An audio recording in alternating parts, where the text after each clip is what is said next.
Hello, Assalamu alaikum everyone. My name is Nabil and today I'm going to start a lecture of class 9 mathematics. We will discuss the exercises, the introduction of the topics. Today we are going to do the unit number 2 logarithms and it's exercise 2.1 introduction. Today we are only going to do the discussion and explanation of the topics. From next class inshallah we will do the exercise, we will start the exercise and also if you have any query, any question you can easily ask me in the comment section. Today we are going to do unit number 2 logarithms and only we are going to discuss its introduction and then we will move to the exercise in the next video. So let's start the lecture. Okay, this is your unit number 2 logarithms. Now we will move from page number 26. October 8, 2005 is an unforgettable day in the history of Pakistan when the earth started shaking violently and in few minutes the worst disaster had ruined many of the towns and villages from the face of the earth. Okay, they are saying कि October 8, 2005 में हमारे लिए एक ऐसा दिन था जिसको हम बिल्कुल भी नहीं भुला सकते पाकिस्तान की हिस्ट्री में, जिसमें क्या हुआ था कि अर्थ बहुत ज़्यादा वायलेंटली बहुत तेज़ शेक होने लगी थी, हिलने लगी थी और कुछ ही मिनट्स में कुछ ही वक्त में एक बहुत बड़ा डिज़ास्टर, एक बहुत बड़ा डिस्ट्रक्शन क्रिएट हो गया था और जिसने मतलब आधे से ज़्यादा जितना भी अर्थ पे जितने भी टाउन्स थे, विलेजेस थे, उन सबको तबाह बर्बाद कर दिया था.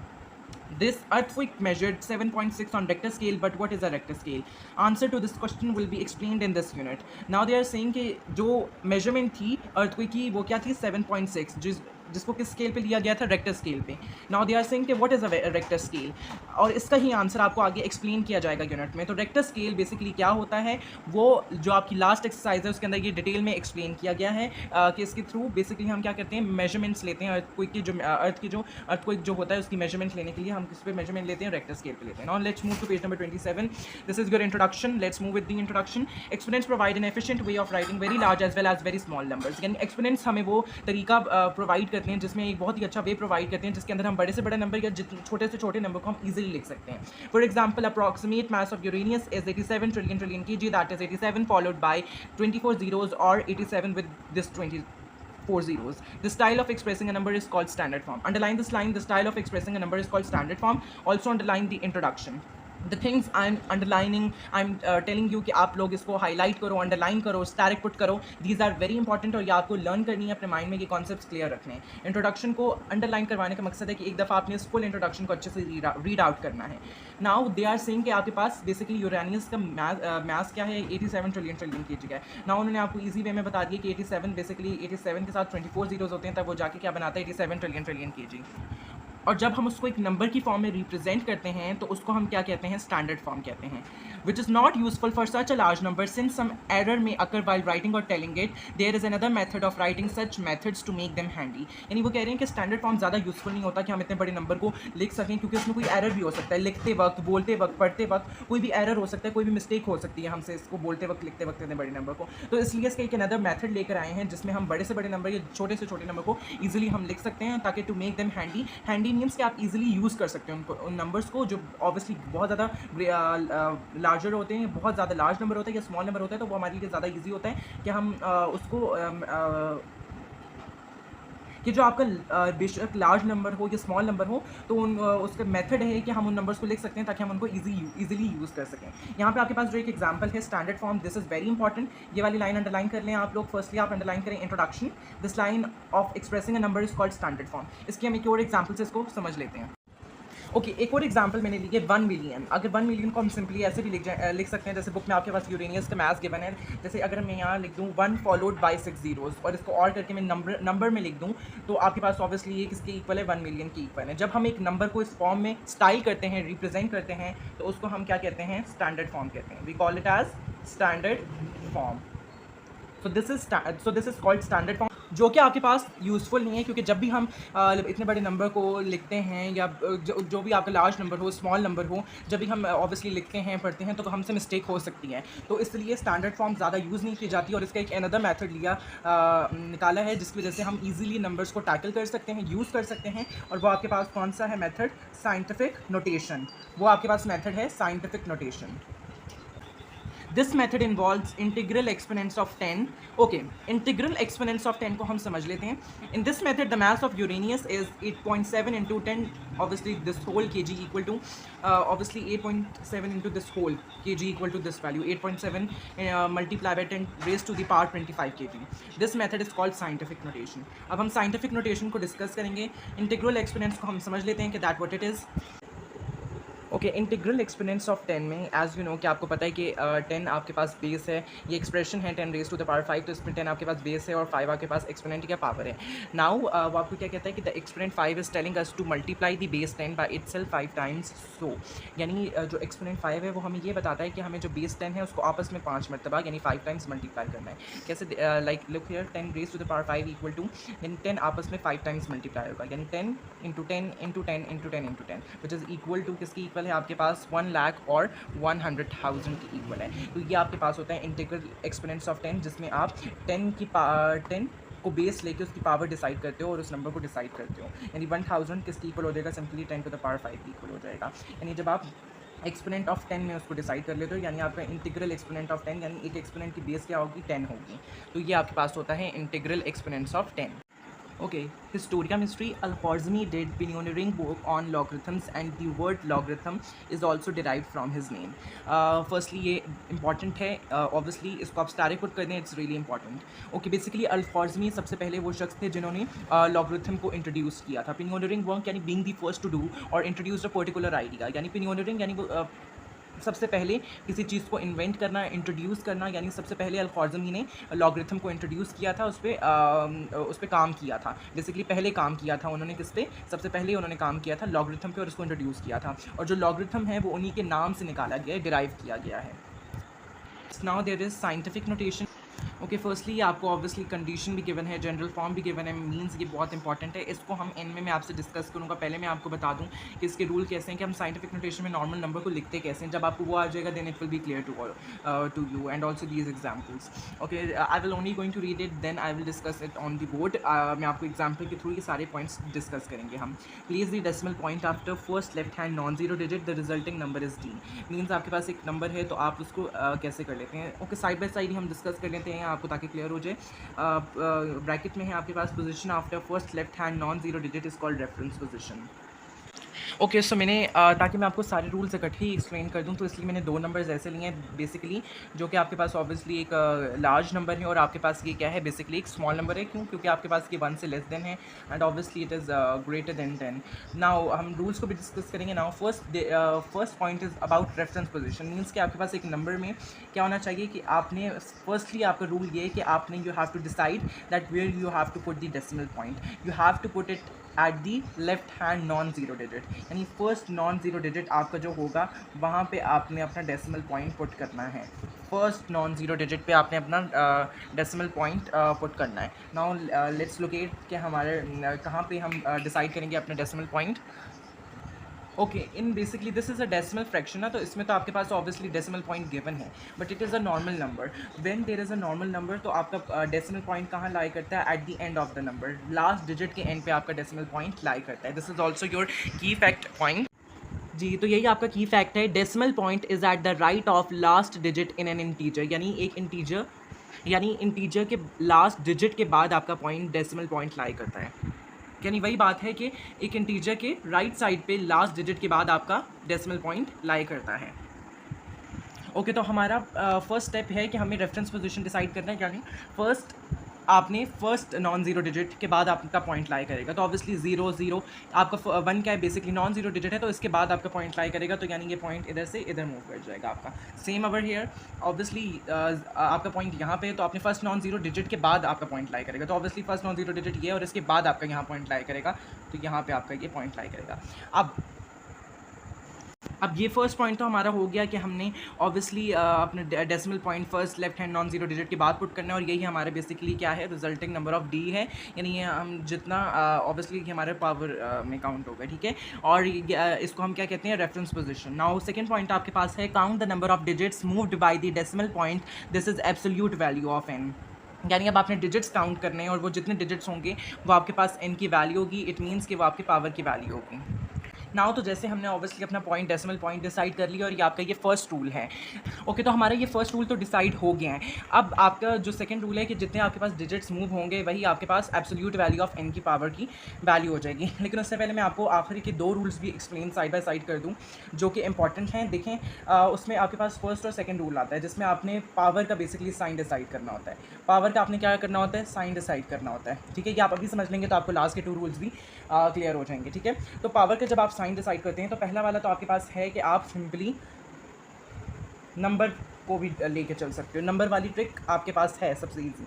सेकंड ट्रिक आपकी बुक वाली है जिसमें आपके पास बेसिकली क्या है, डायरेक्शन की है कि ये डायरेक्शन होगी तो तब आपका ये पॉजिटिव होगा या नेगेटिव होगा। तो नंबर वाली इजी ट्रिक है और डायरेक्शन वाली दो ट्रिक्स हैं। जब ये दोनों आपकी सेटिस्फाई हो जाएं तब आपको पता चल जाएगा कि आपकी एब्सोल्यूट वैल्यू ऑफ एन का साइन क्या है।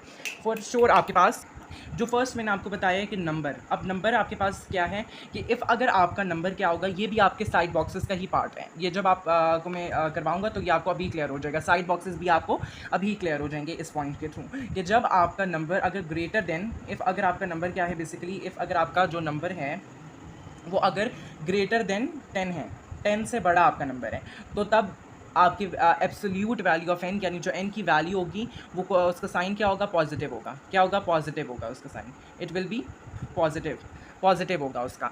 बट इफ़ अगर आपका नंबर क्या है, स्मॉलर देन 1 है, 1 से छोटा है, 1 से आपका नंबर छोटा है, तो वो आपके पास क्या होगा, नेगेटिव होगी उसकी पावर की वैल्यू। यानी 10 रेज़ टू द पावर अगर हम लिखते हैं ना 4, तो उसमें हम डिसाइड करेंगे कि या तो वो प्लस होगी या तो वो क्या होगी, माइनस होगी। तो वो इस रूल से डिसाइड होता है कि इफ़ अगर आपका नंबर है, एग्जाम्पल भी हम समझ लेते हैं, अगर ग्रेटर देन 10 आपका नंबर है, फॉर एग्जाम्पल आपके पास नंबर है 28, तो 28 आपके पास ग्रेटर नंबर है। इसका मतलब है कि जब हम इसको साइंटिफिक नोटेशन में फर्स्ट वैल्यू पुट करके 2.8 इंटू 10 टू द पावर लिखेंगे, आपके पास क्या जब आप इसको काउंट करोगे कितने डिजिट सेकंड रूल के मुताबिक, तो ये 1 है, तो 1 के साथ पॉजिटिव 1 होगा। क्यों होगा, क्योंकि आपका ये डिजिट क्या है, बेसिकली ग्रेटर देन 10 है आपका ये नंबर, तो ये आपके पॉजिटिव वैल्यू होगी।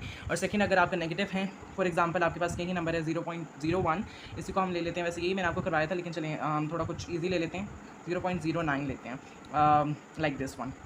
तो आपका जो पॉइंट है वो इधर लाई तो कर देगा, हमने डिसाइड कर लिया 9 into 10 raise to the power, obviously 2 आपके हैं। अब ये नेगेटिव क्यों होगा, क्योंकि ये आपका जो नंबर है वो क्या है, स्मॉलर देन 1 है। तो जब स्मॉलर देन 1 होगा तो उसकी पावर क्या होगी, नेगेटिव पावर होगी।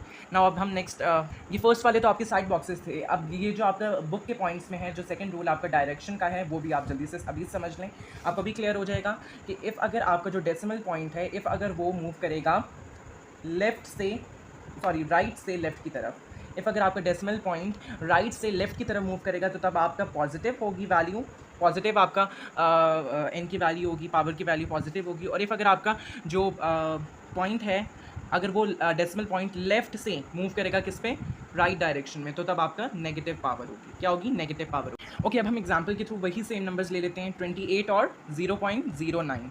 अब हमारा फर्स्ट रूल तो सेटिस्फाई हो गया। अब हम डायरेक्शन का भी देख लेते हैं। जैसे आपको पता है कि इंटीजर के लास्ट में आपका डेसिमल पॉइंट लाई करेगा, तो हमने इसको फर्स्ट नॉन जीरो के बाद पुट करना है, जो कि ऑब्वियसली आपका फर्स्ट नॉन जीरो 2 है और 2 के बाद आपका डेसिमल पॉइंट क्या करेगा, लाई करेगा। अब आप नोटिस करें क्या आपका ये डायरेक्शन हो रही है, राइट से लेफ्ट डायरेक्शन मूव हो रही है ना, कि आप राइट से डेसिमल पॉइंट राइट से लेफ्ट पे मूव हुआ है, तो तब आपकी क्या हो जाएगी, पॉजिटिव हो जाएगी पावर की वैल्यू। तो जब आप लिखेंगे 2.8 इंटू 10 टू द पावर कितना, 1, तो ये पॉजिटिव 1 होगा आपके पास। और यहीं सेम जो आपका पॉइंट, क्योंकि ये डेसिमल फ्रैक्शन है तो उसमें ऑलरेडी डेसिमल है, तो जब ऑब्वियसली फर्स्ट नॉन जीरो के बाद आपका जब डेसिमल पॉइंट इधर मूव करेगा, तो क्या ये आपके पास लेफ्ट से राइट है, लेफ्ट से डेसिमल पॉइंट राइट की तरफ मूव कर रहे हैं, तो तब आपका क्या होगा, जो पावर होगी वो नेगेटिव में हो जाएगी। तो कैसे, 9 into 10 raise to the power कितने डिजिट्स, 1, 2, तो आपके पास -2, ये आपके पास इसका आ जाएगा। तो सेकंड डायरेक्शन का रूल भी हमें क्लियर हो जाता है कि अगर लेफ्ट से राइट आपका डेसिमल, राइट से लेफ्ट अगर डेसिमल पॉइंट आपका मूव करेगा तो पॉजिटिव होगा, और अगर लेफ्ट से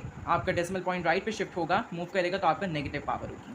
ओके, सो इन नंबर को अगेन अब हम सारे रूल्स के मुताबिक करते हैं। पहले आपके पास था रेफरेंस पोजीशन, यानी फर्स्ट नॉन जीरो डिजिट के बाद आपका पॉइंट लाई करेगा। ऑब्वियसली इंटीजर के राइट साइड के लास्ट डिजिट के बाद आपका पॉइंट लाई करेगा, तो ऑब्वियसली जब फर्स्ट नॉन जीरो डिजिट आपका 1 है, तो उसके बाद जब आपका पॉइंट लाई करेगा तो क्या हो जाएगा, 1 into 10 raise to the power कितने डिजिट्स हमने मूव किए, 1, 2, तो 2 आपकी पावर होगी। जितना आपने बेसिकली पहले रेफरेंस पोजीशन डिसाइड कर ली तो वो आपके बेसिकली डी की वैल्यू हो जाएगी, और जितना आपने वो डिजिट्स मूव कर लिए वो आपके पास एब्सोल्यूट एन की वैल्यू हो जाएगी।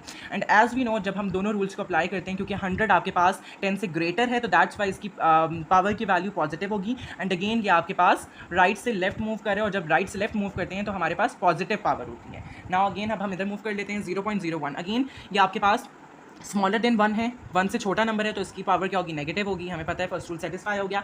सेकंड रूल भी यही है कि आपने चेक करना है कि आपका पॉइंट सही मूव कर रहा है। अब देखिए हम फर्स्टली रेफरेंस पोजीशन डिसाइड कर लेते हैं। ऑब्वियसली 1 आपका नॉन जीरो डिजिट है, इसके बाद आपका पॉइंट लाई करेगा, तो हमने ये डिसाइड कर लिया इसकी reference position 1 × 10 raise to the power 1 आपके पास क्या है, डी की वैल्यू हो गई, और जितने डिजिट्स हमने मूव किए वो आपके पास एन की वैल्यू होगी, एब्सोल्यूट एन की वैल्यू होगी, तो वो आपके पास क्या है 2 ही है, 2 डिजिट्स हमने मूव किए। अब क्यों आपकी नेगेटिव पावर होगी, क्योंकि ये स्मॉलर देन 1 है और आपके पास ये लेफ्ट से राइट डेसिमल फ्रैक्शन है, यानी लेफ्ट से डेसिमल पॉइंट राइट पे मूव हो रहा है, तो ये आपके पास नेगेटिव हो जाएगी इसकी पावर। It will B -2। क्या हो जाएगी इसकी power, 10 raise to the power -2, ये आपके पास हो जाएगा। ओके, सो अब सेम वही है कि how to write in scientific notation. Same first वही रूल है आपका, place the decimal point after first left hand non zero digit, the resulting number is d. Position after the first left hand non zero digit is called reference position. यानी आप जब अपना decimal point decide कर लेते हो first left hand non zero digit के बाद आप अपना डेसिमल पॉइंट पुट कर देते हो, तो वो आपके पास क्या होता है, बेसिकली डी की वैल्यू होती है। और जब आप पुट कर देते हो अपना रेफरेंस उस पॉइंट पे आप अपना डेसिमल पॉइंट जब पुट कर देते हो तो उसको हम क्या कहते हैं, reference position. Point 2, count the number of digits move by the decimal point, this is absolute value of n. यानी आपने फिर वो डिजिट्स काउंट करने के वो कितने डिजिट मूव किए, वही आपके पास एन की वैल्यू है। ओके, सो लास्ट के 2 पॉइंट्स भी आपको क्लियर हो जाएंगे। Look how, if decimal point is moved to left, value of n is positive। if अगर आपका decimal point राइट से लेफ्ट की तरफ मूव करेगा, लेफ्ट डायरेक्शन में मूव करेगा, तो आपके पास पॉजिटिव होगा, पॉजिटिव एन की वैल्यू क्या हो जाएगी, पॉजिटिव हो जाएगी। और if decimal point is move to right, the value of n is negative. If अगर आपका लेफ्ट डायरेक्शन से जब राइट पे आपका मूव होगा तो आपके पास नेगेटिव हो जाएगी वैल्यू एन की, ठीक है। Okay, so this key fact is done. Now look here at the side boxes. The number is greater than 10, so exponent must be positive. If अगर आपका नंबर 10 से बड़ा होगा तो वो आपका जो एक्सपोनेंट क्या होगा, पॉजिटिव होगा। The number is smaller than 1, so exponent must be negative। और अगर आपका नंबर 1 से छोटा होगा तो उसका एक्सपोनेंट नेगेटिव होगा। ये वही दोनों साइड बॉक्सेज हैं जो मैंने आपको रूल फर्स्ट रूल में क्लियर कर दिए कि यही आपके फर्स्ट रूल हैं। ये दोनों तो आपके डायरेक्शंस के थे, तो ये साइड बॉक्स भी मैंने आपको क्लियर कर दिया कि आपको ये भी और ये दोनों रूल्स भी डिसाइड करने में हेल्प करेंगे कि एन की क्या साइन होगा, पॉजिटिव एन होगा कि नेगेटिव एन की वैल्यू होगी। नेक्स्ट ऑन पेज नंबर 28, यहाँ पे भी वही दोनों आपके पास हैं। Exponent is negative so the number is smaller than 1। अगर आपका एक्सपोनेंट माइनस में होगा तो आपके पास वो नंबर क्या है, स्मॉलर देन 1 होगा। और अगर आपका एक्सपोनेंट पॉजिटिव है तो वो नंबर आपका 10 से बड़ा होगा। ये वही चीज़ है रिवर्स टू, ठीक है, सेम वही चीज़ है, वही कॉन्सेप्ट है। Now move over here calculator side. Most of the calculators have a key E or E X P for entering a number in scientific notation. यानी ज़्यादातर जितने भी कैलकुलेटर्स होते हैं उनमें साइंटिफिक नोटेशन में एक नंबर को करने के लिए आपके पास कौन सी की होती है, वो ई दी हुई होती है या तो ई एक्स पी, कि आप उसको साइंटिफिक नोटेशन में उस नंबर को कर सकें। ओके, सो लुक हाउ, आपका इंट्रोडक्शन भी कवर हो गया, दिस साइंटिफिक रोटेशन के रूल्स भी कवर हो गए, ये साइड बॉक्सेस भी कवर हो गए, and this one the calculator side. Okay, now अब आपका सिर्फ लास्ट ये बॉक्स आपका रहता है। और अभी आपको जब मैंने सारे रूल्स क्लियर कर दिए हैं तो अब आपको ये सिंपली एग्जाम्पल भी और उसकी ये जो डेफिनेशन है वो भी क्लियर हो जाएगी। So now let's move to this. A number c is in scientific notation if it is written as c equal to d multiply by 10 raise to the power n, where 1 is less than or equal to d or d is less than 10 and n is a member of integer, n is a member of z।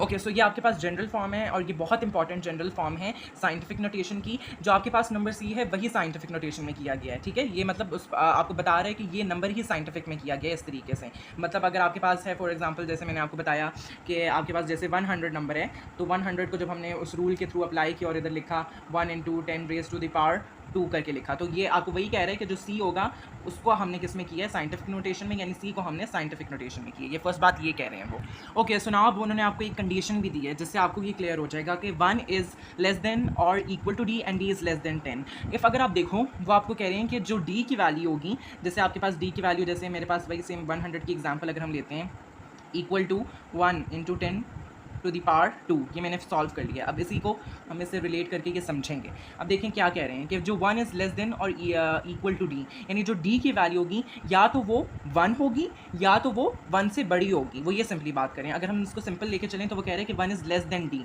यानी जो 1 है वो D से छोटा होगा, या तो वो 1 डी से क्या होगा, छोटा होगा, यानी डी की ऐसी वैल्यू होगी 3 हो सकती है, 3.8 भी हो सकती है, 4 भी हो सकती है, 9 भी हो सकती है, यानी डी की जो भी वैल्यू होगी वो 1 से क्या होगी, ऑब्वियसली ग्रेटर देन ही होगी, ठीक है।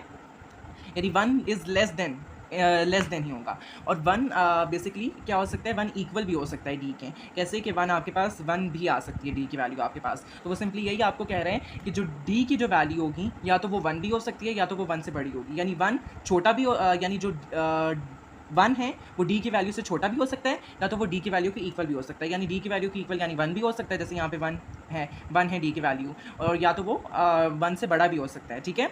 और यहाँ पे अब उन्होंने क्या कहा है, डी इज़ लेस देन 10, और जो डी की वैल्यू होगी वो 10 से लेस देन होगी।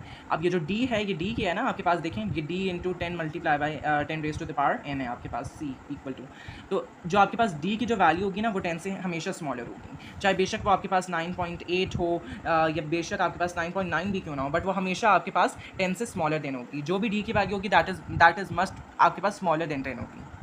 इफ़ अगर हम इसको एक और नंबर से डिसाइड कर लें, जैसे आपके पास हो 389 आपके पास एक नंबर है, जिसको जब हमने साइंटिफिक में किया तो वो आपके पास आ गया 3.89 इंटू 10 टू द पावर, कितने डिजिट्स हमने मूव किए, 2 डिजिट्स, 2, ठीक है। अब हमने इसको साइंटिफिक में कर लिया, ये फॉर्म हमने ले ली। तो अब इसको मैं दोबारा एक्सप्लेन कर देता हूँ कि जो डी की जो वैल्यू होगी या तो वो 1 भी हो सकती है या तो वो 1 से बड़ी भी हो सकती है। देखें ये जो डी की जो वैल्यू है, क्योंकि 1 से बड़ी है, 1 से बड़ी है, पिछली मैंने जो आपको एग्जांपल दी थी उसमें ऐसे था 1 10 टू द पावर 200 की इक्वल आपको मैंने लेके दी थी। यानी वो आपको यही कह रहा है कि जो डी है, डी की वैल्यू 1 भी हो सकती है या तो 1 से बड़ी भी हो सकती है, ठीक है। 1 इज़ लेस देन और इक्वल टू डी, यानी 1 छोटा है डी से, यानी डी की जो भी वैल्यू होगी उससे 1 छोटा होगा, या तो 1 इक्वल भी हो सकता है डी के। और सेकंड बात वो आपको क्या कह रहे हैं कि डी इज़ लेस देन 10, और डी की ये जो भी वैल्यू है वो हमेशा 10 से स्मॉलर होगी। 3.89, 1, 9.9, 9.95, ये जितनी भी वैल्यूज़ हैं वो हमेशा आपके पास क्या होगा, डी इज़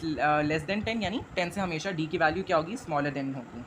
डी की जो भी वैल्यू होगी वो स्मॉलर देन 10 होगी। Okay, so we have done the page number 26, page number 27 also we have underline. Let me again मैं आप लोगों के लिए रिपीट कर दूँ जो आपने आपके लिए इंपॉर्टेंट है। ऑब्वियसली सारे ही इंपॉर्टेंट है, बट उसमें से भी आप टॉपिक्स को अंडरलाइन कर लें, स्टार पुट कर दें। Again I am repeating the marking, introduction को अंडरलाइन करें, हिस्टोरिया मिस्ट्री को स्टार पुट करें, underline this line, this style of expressing number is called standard form, underline scientific notation, put star on this box, underline also this one, how to write in scientific notation, put a box on reference position, put stars on जितने भी आपके पास side boxes हैं, जितने भी box होंगे उन सब पे आपने स्टार पुट करना है। put a star on key fact these 2 side boxes, also put star on these also too, and also underline the calculator side. We have completed our full 2.1 introduction, and over here this is only standard notation कि हम क्या कर सकते हैं, the number already written in scientific notation can be converted to standard notation by the multiplication of its 2 factors। यानी जो number आपके पास already scientific notation में है उसको हम स्टैंडर्ड नोटेशन में कैसे कन्वर्ट कर सकते हैं, यानी उसी के 2 फैक्टर्स को आपस में मल्टीप्लाई करते हैं। बाकी इसकी यही एग्जाम्पल्स हैं कि साइंटिफिक से स्टैंडर्ड में कर दिए, तो इसकी ये एग्जाम्पल्स हैं सारी। और फिर नेक्स्ट लेक्चर में हम एक्सरसाइज 2.1 को डिस्कस करेंगे। टिल देन आप सब अपना ख्याल रखिएगा, इंट्रोडक्शन को रिवाइज़ कीजिएगा। मैं आपको मिलता हूँ नेक्स्ट वीडियो में। अल्लाह हाफ़िज़।